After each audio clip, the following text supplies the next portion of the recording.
24 heures après la découverte du corps de la fillette de 7 ans, cette résidence cossue de la rue Leboutier, quartier Chomédé à Laval, est toujours bouclée. On parle de 12 enquêteurs qui sont sur place. Il y a l'identité judiciaire qui sont sur place également, qui sont spécialistes en scène de crime, puis le laboratoire judiciaire qui sera sur place pour nous assister dans l'événement. Du va-et-vient constant.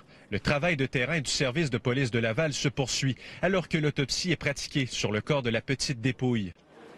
C'est dur pour tout le monde et il faut laisser la police faire son travail. Nous le ressentons, le drame secoue le voisinage. C'est la commotion totale. C'est très triste de voir ça dans notre rue.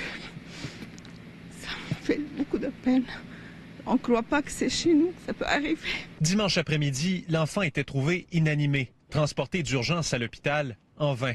Une scène troublante pour les premiers répondants. Selon nos informations, la victime portait d'importantes traces de brûlures, des ecchymoses. Elle avait aussi un bras cassé. 6 personnes ont depuis été interrogées à titre de témoins.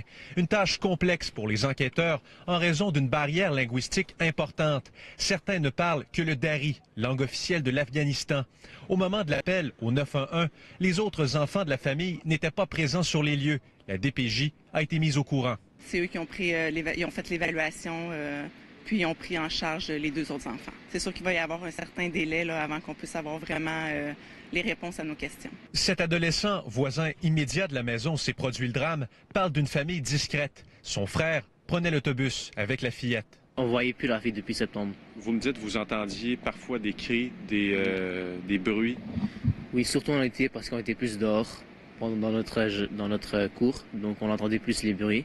Mais on nous a dit que c'est juste parce qu'elle avait un type d'autisme, elle avait des crises d'anxiété, puis elle criait. C'est ce qu'on vous a répondu à ce moment-là? On était en train de parler, puis c'est eux qui nous ont dit. Si on entendait des cris, tatati tatata. La direction de l'école que fréquentait la jeune fillette a tenu une rencontre virtuelle avec les employés aujourd'hui pour leur offrir le soutien nécessaire.